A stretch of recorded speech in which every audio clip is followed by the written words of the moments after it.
First of all, I think some of you in the Senate have gotten a little confused. Maybe it had something to do with the President's comments before he took office about being ready to rule on day one.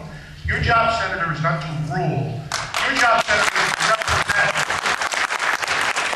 I'd like to know how you can possibly justify the use of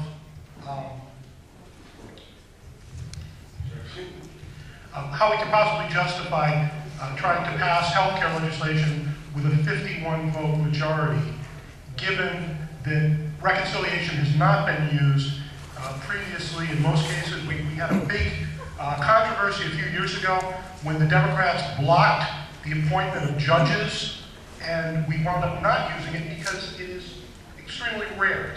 People are concerned about the use of it.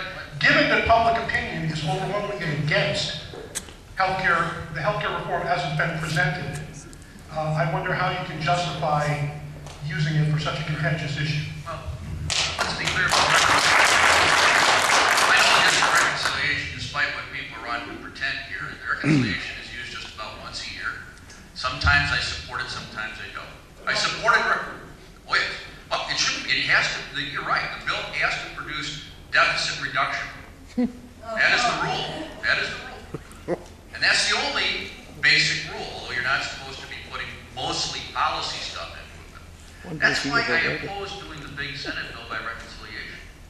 If it has to do with fiscal things related to this bill that reduces the deficit, I think it's not only appropriate, but consistent with history.